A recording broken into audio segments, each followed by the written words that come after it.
ॐ नमः सिद्धेभ्यः।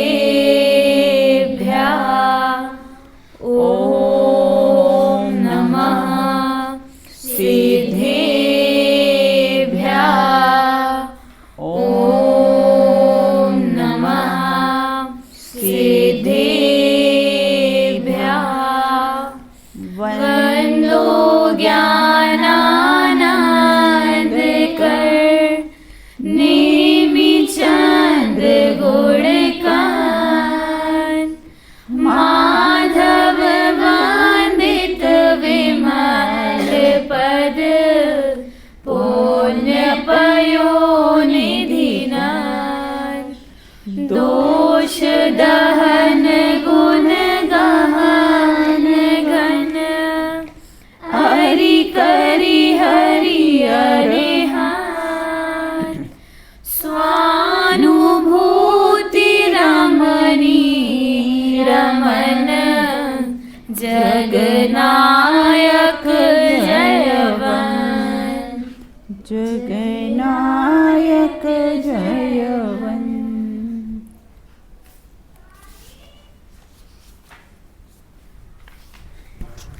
अपनी चर्चा यहाँ पर करणान योग के प्रश्न उत्तर के माध्यम से उपयोग पर चर्चा चल रही थी कि योग पर चर्चा चल रही थी, योग कितने प्रकार के होते हैं,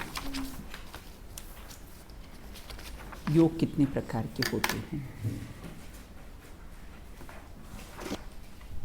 हाँ, बताइए आप।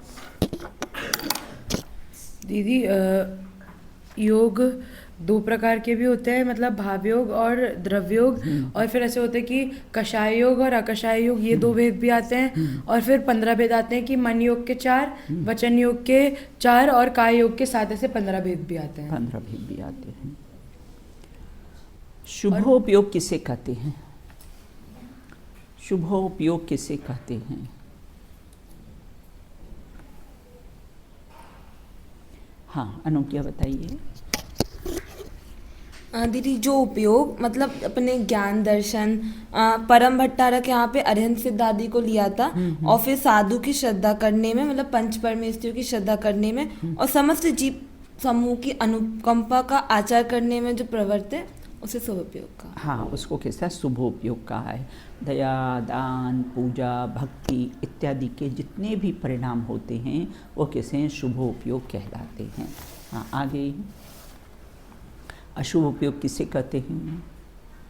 हाँ, अंकिता बताइए।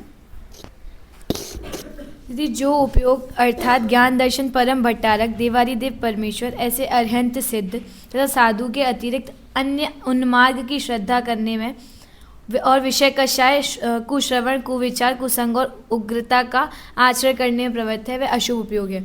और दीदी, आपने ये भी बताया था कि सच्चे देवशास्त्र गुरु में तो श्रद्धा ना करना, और विषय कषाय में प्रवर्तन करना, वह अशुभ उपयोग है। गुरु कुदेव की श्रद्धा करना और विषय कषाय में प्रवर्तन करना, उसको अशुभ उपयोग कहते हैं। अब महत्वपूर्ण बात, शुद्धोपयोग किसे कहते हैं? शुद्धोपयोग किसे कहते हैं? हाँ, अदिति बताइए। जो उपयोग अर्थात ज्ञान दर्शन परद्रव्य में मध्यस्थ होता हुआ परद्रव्यानुसार परिणति के अधीन ना होने से शुभ तथा अशुभ रूप अशुद्ध उपयोग से मुक्त होकर मात्र स्वद्रव्य के अनुसार परिणति को ग्रहण करता है, वह शुद्ध उपयोग है। और इससे कर्मों की निर्जरा भी होती है, यह कर्मों की निर्जरा का कारण है। और भी 3-4 डेफिनेशन उन्होंने बताई है, मतलब ज्ञान दर्शन वितराक रूप को भी कैसा होता है, शुद्ध उपयोग कहते हैं। और पर में इष्ट अनिष्ट बुद्धि के अभावते में ही उपयोग लागे, ताको कैसा है, शुद्धो में इष्ट के अभावते ज्ञान में उपयोग लगे, उसको भी क्या कहते हैं, शुद्धोपयोग कहते हैं, उसको भी चारित्र कहते हैं। और चिंता निरोध, शुद्धोपयोग, साम्य, स्वास्थ्य, समाधि, योग, इनको भी कैसा है, शुद्ध उपयोग कहते हैं। शुद्ध उपयोग और शुद्ध परिणति में क्या अंतर पाया जाता है? शुद्ध उपयोग और शुद्ध परिणति में क्या अंतर पाया जाता है? श्रेया बताइए। ये शुद्ध उपयोग में जीव यह जानता है कि मैं भगवान आत्मा हूँ। हाँ। और जो शुद्ध परिणति है उसमें निरंतर यह चिंतन चलता है कि मैं ज्ञानानंद स्वभावी हूँ। और जो शुद्ध परिणति है उसमें पहली, दूसरी, तीसरी चौकड़ी का अभाव होते हुए वह आगे बढ़ता है। और शुद्ध उपयोग में वीतरागता की वृद्धि होती है। हाँ, मतलब अपन एक उदाहरण से बताया था ना कि शुद्ध परिणति तो निरंतर रहती है, लेकिन उपयोग में आत्मा कभी कभी आता है, उसको शुद्ध उपयोग कहते हैं। जैसे नाम का उदाहरण दिया था बराबर, आपने, हाँ, कि शुद्ध परिणति अर्थात हमें अपना नाम पता है बराबर, कि हमारा निरंतर, आप भूले नहीं, भूले नहीं निरंतर है। चल रहे हैं, और बराबर। शुद्ध उपयोग में जैसे हमसे किसी ने हमारा नाम पूछा, हाँ हाँ हाँ, तो हम उसे बताएंगे कि मेरा नाम श्रेया है, ऐसा हाँ। शुद्ध उपयोग में रहना। हाँ, उपयोग सहित हमने अपना नाम बता दिया ना, तो वो क्या हुआ, शुद्ध। उसी प्रकार मैं ज्ञानानंद स्वभावी आत्मा हूँ, ऐसी निरंतर मेरी शुद्ध परिणति तो चलते रहते, चौथे, पाँचवें, छठे गुण स्थान में निरंतर चलती रहे। लेकिन आत्मा उपयोग में कैसा है, जब आता है, जैसे किसी ने नाम पूछा तो हमने बताया, बाकी हम कभी बताते नहीं हैं। उसी प्रकार उपयोग में कैसा है, आत्मा जब आया उसको कहते हैं शुद्ध उपयोग। या सम्यक दृष्टि को 6 महीने में एक बार भी अगर उत्कृष्ट आए तो 6 महीने में एक बार, जल्दी जल्दी आए तो अंतर मुहूर्त भी आ जाए। और श्रावक को 15 दिन में एक बार आता ही आता है उपयोग में, अपना ज्ञानानंद स्वभावी आत्मा हूँ, ये आता ही आता है, नहीं आए तो उसका गुणस्थान गिर जाएगा। और मुनिराज को हर अंतर मुहूर्त में आता ही आता है। इसमें और बताया कि शुद्ध परिणति किसे कहते हैं, शुद्ध परिणति किसे कहते हैं, और सॉरी, हाँ, शुद्ध परिणति किसे कहते हैं, उसमें शुद्ध शब्द का अर्थ लिया है।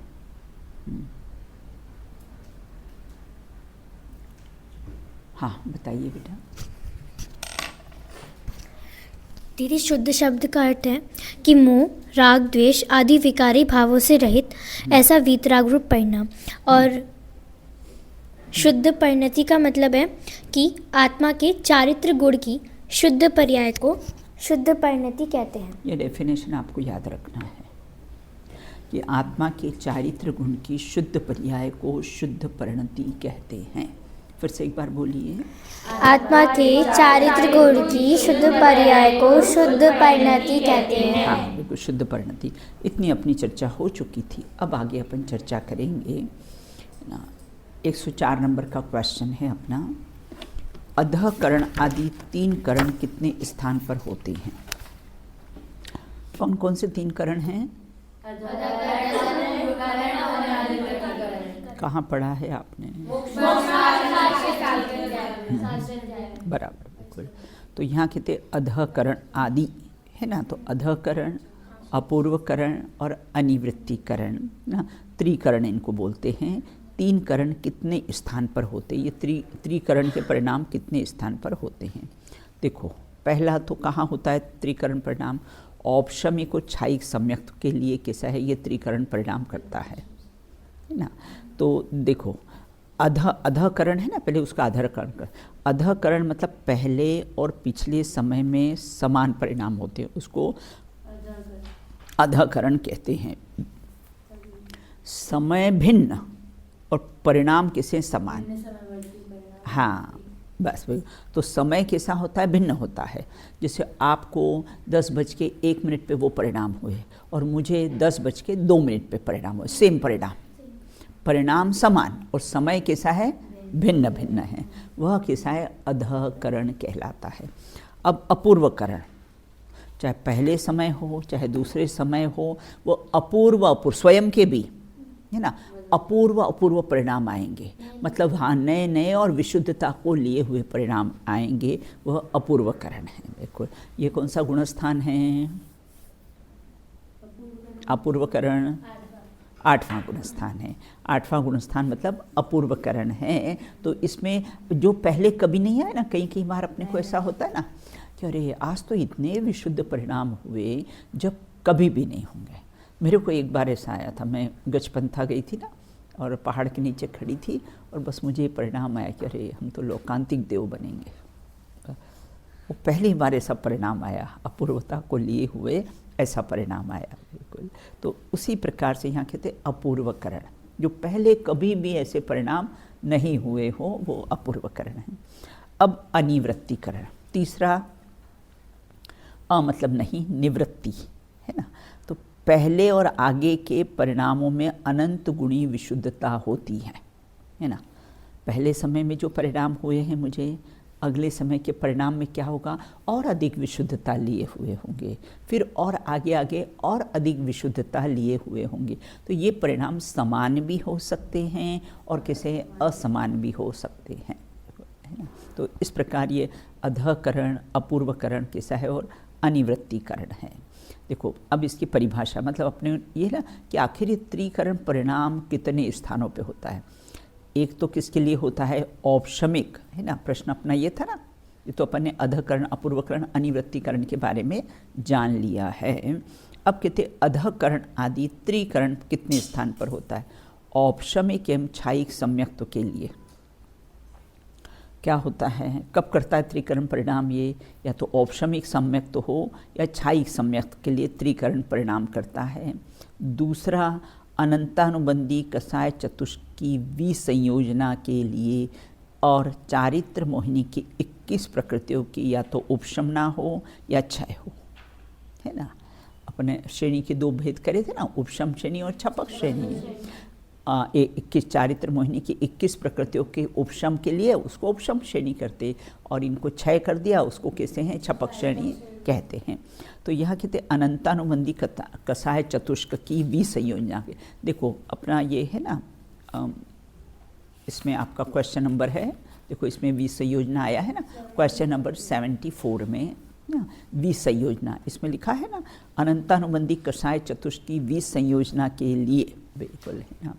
आगे कहते हैं देखो विसंयोजना मतलब अनंतानुबंधी चतुष्क के अप्रत्याख्यान आदि 12, अप्रत्याख्यान, प्रत्याख्यान और कैसा है, हाँ, और अनंतानुबंधी चतुष्क के मतलब अनंतानुबंधी, अप्रत्याख्यान और प्रत्याख्यान 12 तो ये हो गई, और कैसे 9 कषाय हो गई। तो कितनी हो गई, 21 प्रकृतियाँ हो गई ना। तो अनंतानुबंधी चतुष्क के अप्रत्याख्यान आदि 12 कषायों और हास्य इत्यादि 9 कषाय रूप में परिणमित होने को भी अनंतानुबंधी अप्रत्याख्यान में परिणमित होगी, अप्रत्याख्यान प्रत्याख्यान में, प्रत्याख्यान संज्वलन में, फिर 9 कषायों में। इस प्रकार से परिणमित होने को कैसा है, विसंयोजना कहते हैं। लहरें समुद्र की होती ना, परिणमित होती ना, यहाँ से फिर यहाँ, यहाँ से कैसे यहाँ, यहाँ से यहाँ, फीवर होता है ना। 4 से कैसा है, पहले बढ़ता भी हो तो 1 डिग्री हो तो 2 डिग्री, 2 डिग्री हो तो 3 डिग्री, 3 डिग्री हो तो 4 डिग्री ना, उस प्रकार से परिणमित होते हैं। तो ये अनंतानुबंधी चतुष्क के ना, तो अप्रत्याख्यान में प्रत्याख्यान चतुष्क, फिर संज्वलन, और फिर उसके बाद में कैसी होती है, ये अपने 9 कषायों में परिणमित होती है। उसका नाम कैसा है, विसंयोजना कहा जाता है।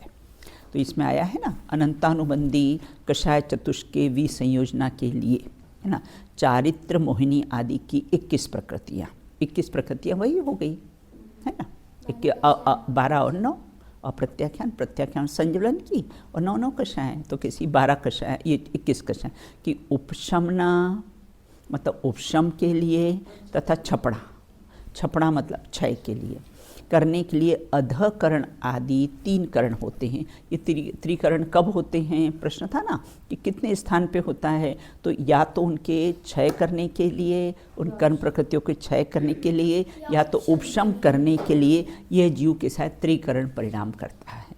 अधःकरण, अपूर्वकरण और अनिवृत्तिकरण, ये अधिक अधिक सब विशुद्धता को लिए हुए परिणाम होते हैं। क्या कर्मों का उपशम, क्षय और क्षयोपशम के निमित्त से शुद्ध भाव होते हैं, अथवा तो आत्मा के शुद्ध भाव से कर्मों का क्षय अधिक होता है। कितना अच्छा प्रश्न है। क्या कहा, आत्मा क्या कर्मों का जब उपशम होता है, क्षय होता है, क्षयोपशम होता है, उसके निमित्त से शुद्ध भाव होते हैं, अथवा तो शुद्ध भाव हमारे हों तब कर्मादि का क्षय हो जाता है। बिल्कुल, जब सूर्य का उदय होता है तो अंधकार का क्षय हो जाता है, या अंधकार के क्षय होने पर सूर्य उदित होता है। ऐसा इन्होंने ये प्रश्न उठाया गया है ना। तो यहाँ ये कहते हैं कि दोनों कथन अपनी अपनी अपेक्षा से सही हैं। अगर निमित्त की अपेक्षा से हम कथन करेंगे तो क्या कहेंगे, कर्मों का कैसा है, उपशम क्षय उपशम के निमित्त से, है ना, निमित्त की अपेक्षा से बात करेंगे ना, तो कर्मों के कैसे हैं, उपशम क्षय उपशम के निमित्त से क्या होता है, ये शुद्ध भाव होते हैं, है ना। मतलब दोनों, पहला कथन कर्म की ओर से है और दूसरा कथन जीव के भावों की ओर से। पहला कथन कर्म की ओर से, ये कर्मों का उपशम क्षय के निमित्त से शुद्ध भाव होते हैं, और दूसरा जीव के शुद्ध भाव होते हैं, तो कर्मों का उपशम क्षय हो जाता है। तो दोनों बात है, एक निमित्त की अपेक्षा से है, कर्म की अपेक्षा से कथन है, और एक कैसा है, एक अस्थि से कथन कहो या नास्ति। सूर्य का उदित होता है ना, हाँ, या अंधकार का नाश होता है तो सूर्य उदित हो जाए, तो एक अस्थि से कथन है और एक कैसा है, नास्ति से कथन है। दोनों में समय भेद है क्या? युगपत एक साथ होते हैं। कर्म के उपशम आदि कार्य और जीव के औपशम आदि भाव एक ही समय में होते हैं, इसलिए दोनों कथनों का भाव एक ही है। बिल्कुल, इसको बोलते काल प्रत्याशति। अपने कर्णानुयोग की भाषा में इसके लिए काल प्रत्याशति, अर्थात दोनों का समय एक होता। कौवे का बैठना और डाल का टूटना, कौन पहले और कौन बाद में, बोले कोई पहले नहीं बाद में नहीं, युगपत होते हैं, उसको बोलते काल प्रत्याशति कहते हैं। प्रत्याशति काल प्रत्यादा या, और स शक्कर का और ती में छोटी यू की मात्रा, प्रत्याशति। वास्तव में देखा जाए तो पुद्गल, देखो पुद्गल कर्मों का कार्य, उसका उपशम क्षय पुद्गल में होता है, और जीव के परिणामों का कार्य किस में होता है, जीव में होता है। लेकिन ऐसा निमित्त नैमित्तिक संबंध है कि यहाँ जीव ने शुद्ध परिणाम किए और वहाँ कर्मों का उपशम और क्षय हो जाता है। नास्ति से कहो कि जीव ने कैसा है ना, कर्म का उपशम क्षयोपशम किया, तो यहाँ के परिणाम कैसे शुद्ध हो जाते। अपन औपशमिक भाव की परिभाषा लगाते हैं ना, औपशमिक सम्यक तो की, कि निःशुद्धात्मा के बल से 7 प्रकृतियों का उपशम होने पर जो कर्म प्रकृतियाँ, उसको औपशमिक सम्यक्त्व कहते हैं। 5, 6, 7 जो भी प्रकृतियाँ हों। वास्तविक देखा जाए तो पुद्गल कर्मों का उत्पाद व्यय पुद्गल के उपादान से होता है, पुद्गल का कार्य पुद्गल में होता है, और आत्म परिणामों में उत्पाद व्यय आत्मरूप उपादान आत्मरूप से होता है। दोनों कथन अपनी अपनी अपेक्षा से कैसे हैं, सही हैं। द कार्य दोनों का होता है लेकिन समय एक है ना। वो कर्म प्रकृतियों का उपशम क्षय होना वो कर्म प्रकृतियों में होता है ना।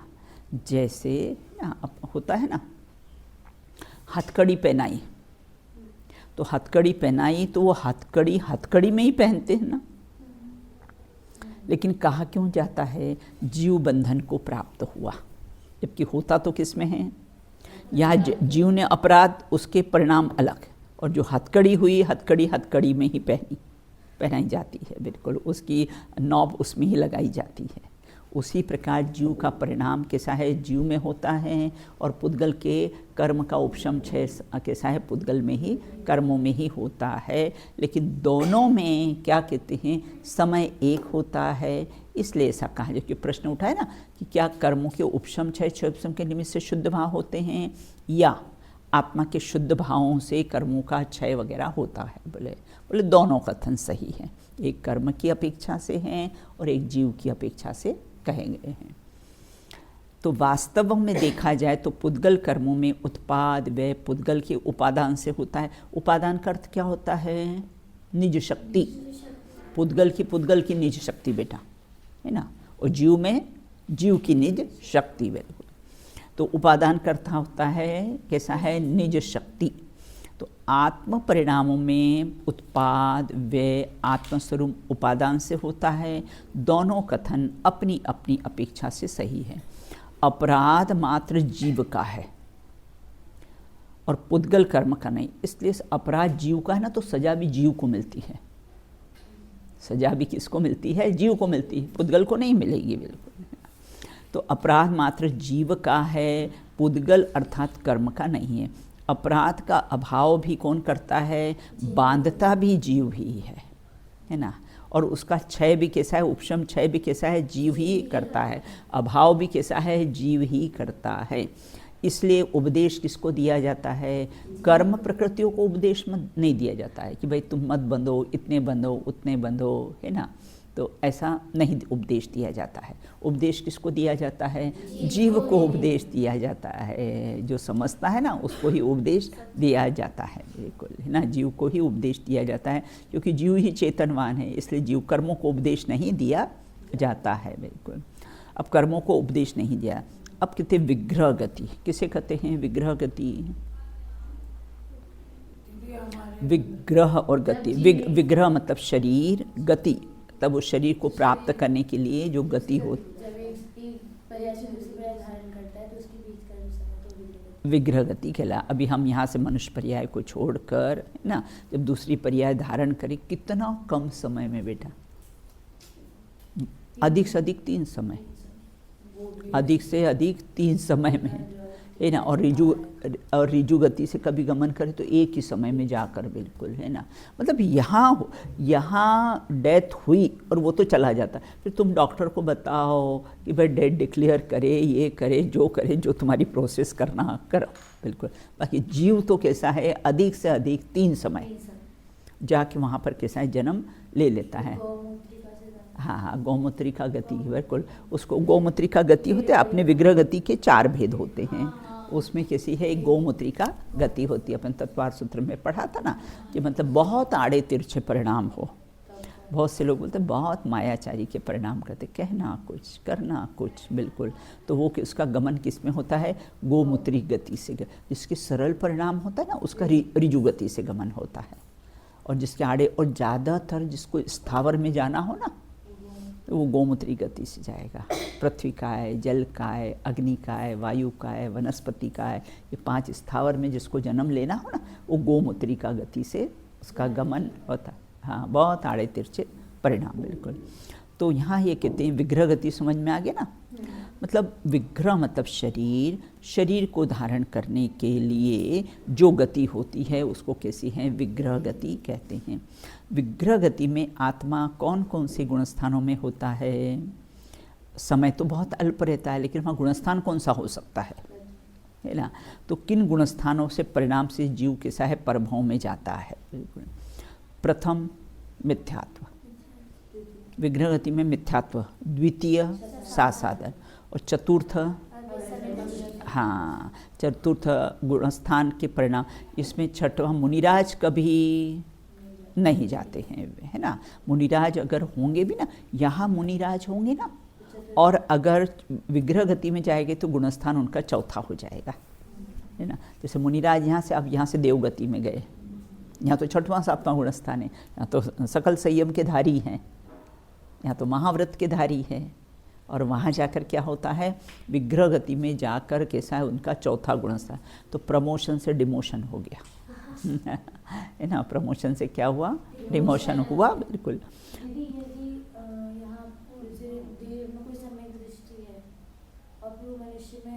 हाँ हाँ, तो बचपन से उस समय दृष्टि होती। कहाँ पर? यहाँ पर मनुष्य गति में जन्म ले तो बचपन से समय दृष्टि होगी। नहीं, यहाँ के सम्यक प्राप्त करे, सम्यक दर्शन लेकर तो तीर्थंकर का जीव वो सम्यक दर्शन सहित जाते हैं, है ना। हाँ, बस, बिल्कुल, है ना।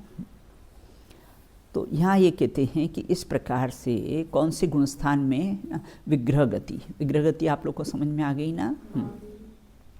प्रथम, द्वितीय, चतुर्थ स्थानों के परिणाम से जीव परभाव में जाता है। अर्थात विग्रह गति में ये 3 ही गुणस्थान रहते, या तो पहला रहेगा, या दूसरा रहेगा, और या तो चौथा रहेगा। ये 3 ही गुणस्थान होते हैं, बिल्कुल। अब कौन से गुणस्थान में जीव की मृत्यु नहीं होती है? महत्वपूर्ण प्रश्न है ये। कौन से गुणस्थान में जीव की मृत्यु नहीं होती? एक तो तीसरा मिश्र गुणस्थान, सम्यक मिथ्यात्व। मिश्र गुणस्थान में मृत्यु। एक 12वें गुणस्थान में, 12वां कौन सा? उसमें मृत्यु क्यों नहीं होती है? वहाँ कहाँ श्रेणी चढ़े, वो 12वां गुणस्थान तो श्रेणी के आगे चला गया ना। अंतिम 12वां गुणस्थान तो छपक श्रेणी का अंतिम गुणस्थान है ना, 8वां 9वां 10वां और 12वां है ना। तो वहाँ क्यों नहीं होता है ना, वहाँ गुणस्थान में मृत्यु क्यों नहीं, निर्वाण होता है ना बेटा। वहाँ से क्या होगा, 12वें से 13वें में जाएगा और 13वें से किस में जाएगा, 14वें में जाएगा, सिद्ध बन जाएगा।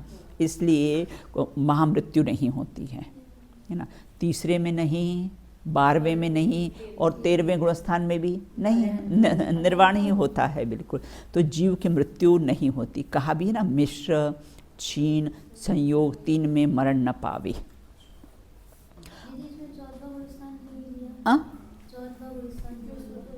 हाँ, उसमें तो मृत्यु होती है ना, सम्यक दृष्टि की तो मृत्यु 14 नहीं लिया, बस 13वें गुणस्थान में जीव की मृत्यु नहीं होती। लगा लेना, जब 13वें गुणस्थान में नहीं होगी तो 14वें में होगी, है ना। बिल्कुल, 14वें का तो काल ही कितना रहता, अ ई उ री ल, बस उसके बाद तो सिद्ध परमेष्टि हो जाते हैं। तो इस प्रकार से 3 गुणस्थान, तीसरा 12वां और 13वां गुणस्थान में। अब कहते हैं छपक श्रेणी में भी किसी भी गुणस्थान में मरण नहीं होता है। छपक श्रेणी के गुणस्थान कौन कौन से हैं?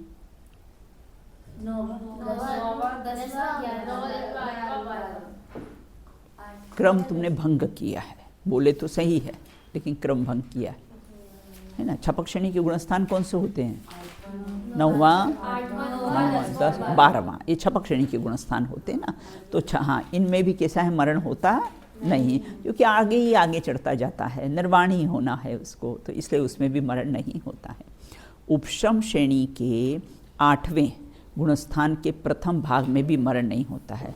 जो उपशम श्रेणी चढ़ता है ना, 8वें गुणस्थान में जो उपशम श्रेणी चढ़ता है, उस गुणस्थान के भी प्रथम भाग में मरण नहीं होता है। 5वें गुणस्थान से 11वें गुणस्थान पर्यंत सर्व गुणस्थानों में मरण तो हो सकता है, लेकिन 5वें से 11वें गुणस्थान पर्यंत गुणस्थानों के परिणाम को साथ लेकर विग्रह गति में नहीं जाता।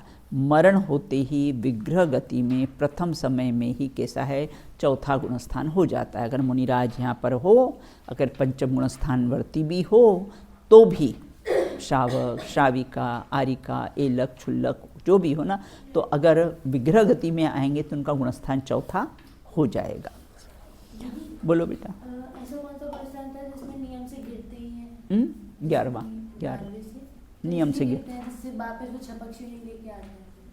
हाँ, नहीं इसलिए नहीं गिरते, ये कोई कारण नहीं है, परिणाम से उसमें कोई प्रकृति का उदय आ जाता है, सम्यक प्रकृति का उदय आ जाता है, दर्शन मोहिनी की सम्यक प्रकृति का उदय आ जाता है, इसके कारण वहाँ से फिर गिरता है। वाले तो जाते ही नहीं, 11वां में जाते ही नहीं, फिर वहाँ नीचे से गिरते गिरते आए ना, फिर और यहाँ पुरुषार्थ करे, है ना, उपशम श्रेणी में, और यहाँ फिर कैसा है, फिर पुरुषार्थ, तो फिर सीधा 12वें में चला जाता है वो भी। 11वें से गिरेंगे फिर वापस से चढ़ेंगे। हाँ बराबर, 11वें से नियम से गिरता ही है, 11वें से नियम से गिरता ही है बिल्कुल।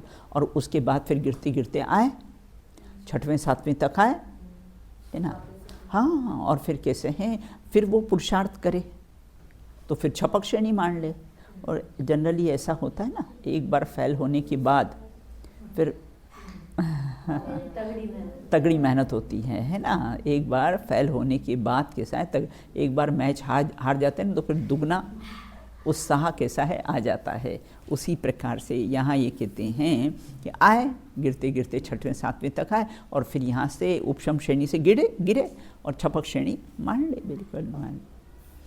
अब यहाँ ये कहते हैं, इसमें मरण होते ही विग्रह गति के प्रथम समय में चौथा गुणस्थान, गुरुदेव श्री थे ना, वो 11वें गुणस्थान की बात उनको चर्चा अच्छी नहीं लगती थी। कोई ज़्यादा प्रश्न पूछता था, जब तुमको गिरना ही नहीं है ऐसा पुरुषार्थ करो ना, और गिरने की बात क्यों करते हो चढ़ने की बात करो ना, ये तो चढ़ने का मार्ग है, ये गिरने का मार्ग नहीं है। तो 11वें गुणस्थान में गिरता है तो उसकी बात गुरुदेव को अच्छी नहीं लगती थी अप्रतिहत पुरुषार्थ, है ना, जिसके कारण गिरना ही नहीं हो बिल्कुल। और संसार के किन किन गुणस्थानों में विरह नहीं होता है ना, हमेशा कौन से गुणस्थान रहते हैं संसार में, मिथ्या दृष्टि तो हमेशा ही रहते हैं संसार में, इसलिए पहला गुण स्थान तो सदा ही रहता है। और सम्यक दृष्टि भी, हाँ बोलो। इसका मतलब विग्रहगति का एक क्वेश्चन है, मतलब हाँ। जैसे गुरुदेव श्री थे, उनको सम्यक दर्शन की प्राप्ति थी, तो फिर अब उनका मरण विग्रहगति हो गई ना उसमें, तो हाँ। तो फिर वो सम्यक की प्राप्ति उनको दोबारा करनी पड़ी। नहीं, विग्रहगति में सम्यक तो लेके जा सकता है ना, सम्यक्त्व लेके, है ना। अपने तो तत्वार सूत्र में सूत्र सम्यक्त्व च, सम्यक दृष्टि नियम से, अगर पूर्व में आयु का बंध नहीं हुआ ना तो नियम से देवगति में ही गमन करेगा, है ना। तो संसार में किन किन गुणस्थान हमेशा जीव रहते हैं? सूरज हमेशा ही रहता है। तो अब कौन सा? एक तो पहला मिथ्यात्व गुण, वास्तविक ही गुणस्थान और चौथा ऐसा, इसमें भी सम्यक दृष्टि भी सदा ही रहते हैं, बिल्कुल, है ना। और अपने संयमधारी पंचम गुण स्थानवर्ती भी कैसा है? श्रावक श्राविका भी रहते हैं। और छठवां अभी है ना, 3 कम 9 करोड़ मुनिराज अपन नमन करते हैं ना, तो इनका भी गुणस्थान छठवां, सातवां और 13वां गुणस्थान भी है अभी, है ना। भाई विधेय क्षेत्र में तो है ना अरहंत, अरिहंत परमेष्टि विधेय क्षेत्र में तो अभी विराजमान है ना। तो 13वां गुणस्थान में भी जीव सदा ही रहते हैं। पहला, चौथा, 5वां, 6वां, 7वां और 13वां, इन गुणस्थानों में का संसार में कभी विरह होता ही नहीं है। इन गुणस्थानों में जीव के से सदा ही रहते हैं, बिल्कुल ना। अब आगे कहते हैं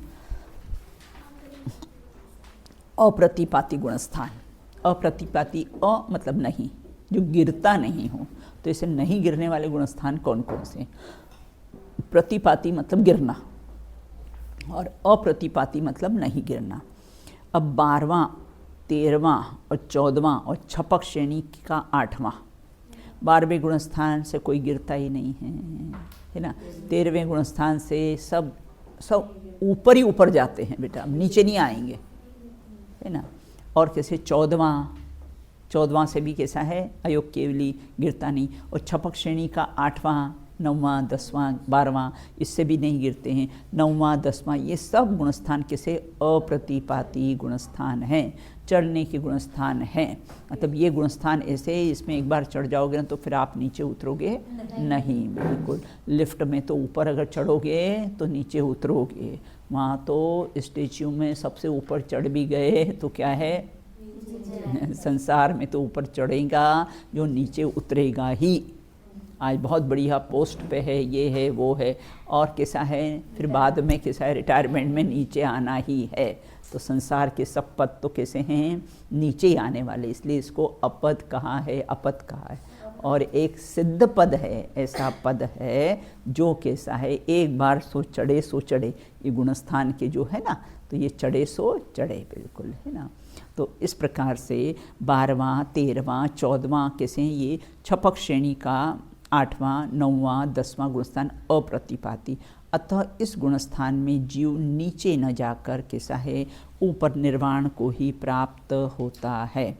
जैसे बलून होता है ना, बलून, गैस का बलून, वो कैसा है? ऊपर ही चढ़ता है, लेकिन उसमें भी जब गैस खत्म हो जाती ना, वो नीचे आ जाता है, बिल्कुल। तो गिरने का नाम प्रतिपाती है और नहीं गिरने का नाम कैसा है? अप्रतिपाती है। दीपक की लौ तो किसी ऊपर जाती है ना, और फिर उसके बाद में कैसी है? बूझ जाती। फाउंटेन होते हैं तो ऊपर पहले पानी जाता है और फिर नीचे आता है, बिल्कुल। लेकिन ये ऐसे गुणस्थान हैं जहाँ ऊपर चढ़े हैं तो फिर नीचे आते नहीं हैं, बिल्कुल। अब कहते हैं कि इस प्रकरण को जानने से हमको क्या लाभ है? गुणस्थान के प्रकरण को जानने से हमें क्या लाभ है? देखो, 8, 148 और असंख्यात लोग एक दूसरा विषय है इसका ना। 8 प्रकृतियाँ, 148 प्रकृतियाँ और असंख्यात लोक प्रमाण, है ना। तो और इसमें है ना लोक प्रमाण होती, इतनी प्रकृतियाँ होती। लोक प्रमाण मतलब कैसा है? जो जैसे धुआं बताया था ना, प्रकाश पता है, सूर्य का प्रकाश कैसे फैल जाता है चारों, ऐसे लोक प्रमाण पूरे इतने कर्म प्रकृतियाँ होती है। और एक मुहूर्त में 3773 श्वासोश्वास, है ना, एक मुहूर्त में होते हैं। एक मुहूर्त 48 मिनट का एक मुहूर्त होता है, उसमें 3773 श्वासोश्वास होते हैं। अब आगे कहते इस गुणस्थान को जानने से क्या लाभ है। 13वां और 14वें गुणस्थान वर्ती ही अरहंत भगवान होते हैं। अब हमने गुणस्थान, हमको मालूम पड़ जाता है ये गुणस्थान है, इस गुणस्थान को हमको प्राप्त करना है ना। मिथ्यात्म में हो तो अपने को क्या लगता है कि हमको चौथा गुणस्थान सम्यक दर्शन प्राप्त करना है। तो इसको जानने से क्या लाभ हुआ कि 13वां और 14वें गुणस्थान वर्ती ही अरहंत परमेष्टि होते हैं। अब अपने को पूछे मंदिर में प्रतिमा है तो इनका कौन सा वाला गुणस्थान है, बोले 13वें गुणस्थान की प्रतिमा है ना, ये 13वें गुणस्थान की हम प्रतिमा। भाई मुनिराज जा रहे हैं तो इनका कौन सा गुणस्थान है, बोले 6वां 7वां गुण। बोले सम्यक दृष्टि है तो उसका कौन सा चौथा गुणस्थान है। तो इस प्रकार, और उसके बाद गुणस्थानातीत, गुणस्थान से अतीत आत्मा ही कैसा है, सिद्ध परमात्मा, सब गुणस्थानों से रहित, गुणस्थानातीत हो जाता है। 14वां गुणस्थान है उससे भी अतीत मतलब रहित हो जाते हैं। इस तरह गुणस्थान के ज्ञान से सच्चे अर्थात वीतराग सर्वज्ञ देव का पक्का निर्णय होता है ना। और सच्चे देवसास को गुरु का निर्णय होगा तभी तो कैसा है सम्यक दर्शन की प्राप्ति होगी, है ना। अब आगे कहते हैं पहला लाभ। दूसरा, 13वें गुणस्थान वर्ती अरहंत भगवान के परम औदारिक शरीर के सर्वांग से दिव्य ध्वनि खिड़ती है। मुख बंद, होठ हिलते नहीं हैं। हम बोलते तो हमारा मुख खुला रहता है, होठ हिलते हैं लेकिन उनके कैसे हैं, मुख बंद रहता। तो पूरे सर्वांग मतलब पूरे शरीर से कैसी उनकी दिव्य ध्वनि खिड़ती, और खिड़ती कैसी है, ओम, है ना। ओम ओम होती है उनकी, लेकिन है ना सबको अपनी अपनी भाषा में, हाँ अर्धमागधी भाषा जिसको बोलते हैं, अर्धमागधी भाषा में उनकी दिव्य ध्वनि खिड़ती, और सब अपने अपने में सुन समझ जाते हैं। अमरचंद दीवान की भाषा वो सिंह समझ गया था ना। चारण रिद्धिधारी मुनिराज आए थे, उनकी भाषा वो सिंह समझ गया था ना। जो कहते सिंह सांभळे छे, सिंह को उनकी बात समझ में आ गई होगी कि तुम जीवराज हो, तुम वनराज नहीं हो, ये बात समझ में आ गई होगी। बोले हाँ हाँ क्यों नहीं, पंचेंद्री है, बात समझ का पिंड है, इसे समझ में क्यों नहीं आएगी, अवश्य ही आएगी। अब कहते हैं यहाँ पर इस प्रकार, इस तरह गुणस्थान के ज्ञान से सच्चे, है ना, सच्चे दिव्य ध्वनि का यथार्थ तत्व स्पष्ट होता है। दिव्य ध्वनि के विषय ही सच्चे शास्त्र से लिपिबद्ध होते, गणधर उसको गुथते हैं जो दिव्य ध्वनि होती। अतः गुणस्थान के ज्ञान से सच्चे शास्त्र का, सच्चे देव का निर्णय होता है ना, और सच्चे शास्त्र का निर्णय होता है, और सच्चे गुरु का। 3 कषाय चौकड़ी के अभाव पूर्वक व्यक्त वीतरागता प्रकट करने के लिए प्रचुर स्वसंवेदन आनंद के भोगी ही सच्चे गुरु होते हैं। गुरु कैसे होते हैं, आनंद के भोगी, है ना। प्रचुर स्वसंवेदन, प्रचुर आनंद होता है। मुनिराज जैसे प्रचुर आनंद में रहते हैं। और ज्ञानी सो दुखी नाही, दुखी सो ज्ञानी नाही। तो इस प्रकार से भोगी होते हैं और स्वसंवेदन आनंद के भोगी होते।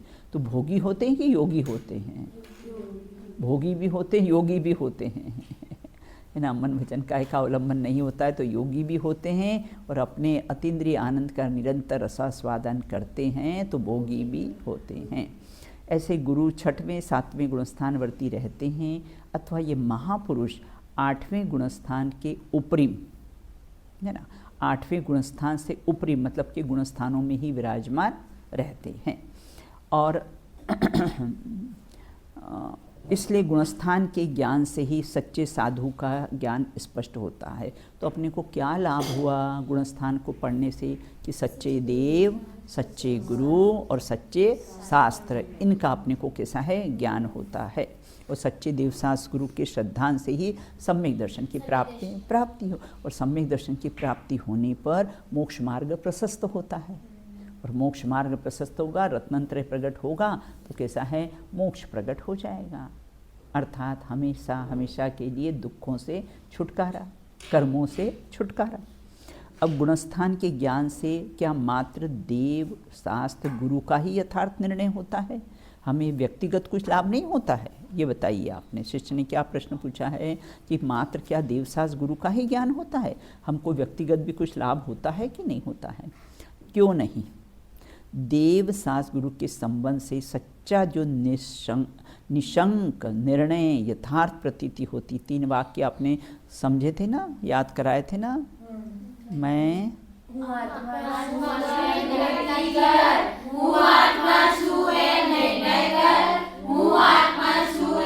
अनुभव कर, बिल्कुल, ये 3 वाक्य अपने देखे थे ना। ये 3 वाक्य लाइफ में याद रखना। अब यहाँ ये कहते हैं कि क्यों नहीं देव साहस गुरु के संबंध में जो सच्चा निशंक निर्णय यथार्थ प्रतीति होती है, यह भी तो हमें व्यक्तिगत लाभ होता है। बिल्कुल सच्ची यथार्थ प्रतीति, यथार्थ निर्णय होता है ना। और मैं स्वभाव से भगवान हूँ, मेरे अंतर में भगवान है, फिर भी मैं अपने से अनजान हूँ ना। इस प्रकार से देव को देखकर अपने को क्या प्रतीति होती है? ऐसा ही प्रभु मैं भी हूँ, ये प्रतिबिंब सो मेरा है, भली भांति मैंने पहचाना, ऐसा रूप सो मेरा है। ये आप भजन जरूर याद कर लेना, ये भगवान के सामने रोज ये वाला भजन बोलना है ना। अब आगे कहते हैं कि हमें व्यक्तिगत लाभ होता है, देवसास गुरु को नहीं, बिल्कुल हमके स्वयं को ही होता है। तो देव गुरु और देव तथा गुरु के गुणस्थान की जानकारी के साथ हमें अपना स्वयं का कौन सा गुणस्थान है, कौन से गुणस्थान में है, कौन सा गुणस्थान प्राप्त करना है और कौन से गुणस्थान से रहित होना है, इसका निर्णय भी हमको कैसे इस प्रकरण से पहला गुणस्थान है, चौथा गुणस्थान प्राप्त करना है और अंत में कैसे हैं 14वें से पार होकर गुणस्थानातीत हो जाना है। बिल्कुल ये अपने को कैसा है लाभ होता है। तो हम कौन से गुणस्थान में? विराधक गुणस्थान से साधक गुणस्थान की प्राप्ति है ना। विराधक गुणस्थान कौन से? पहले से तीसरे तक विराधक गुणस्थान है, पहले से तीसरे तक कौन से हैं? विराधक गुणस्थान। और साधक गुणस्थान चौथे से 12वें तक, चौथे से 12वें तक कैसे हैं? साधक। हाँ, साधक के गुणस्थान की प्राप्ति, मोक्ष मार्ग की प्राप्ति कैसे होती है, हमें क्या करना आवश्यक है, इन सब का ज्ञान होता है। एक रत्नत्रय की प्राप्ति करना ही आवश्यक है, आत्मानुभूति जरूरी है और बाकी सब मजबूरी है। बस इस प्रकार से इस प्रकरण से अपने को ये लाभ हुआ। अब अपना कैसा है, ये अपना जो करणान योग के प्रश्नोत्तर पर अपनी जो चर्चा चली 22 क्लास के माध्यम से, 22वीं क्लास थी अपने, हाँ इस क्लास के माध्यम से अपने करणान योग के प्रश्न उत्तर देखे हैं, बिल्कुल है ना। अब ये अपना प्रकरण कैसा है यहीं पर समाप्त होता है। चलिए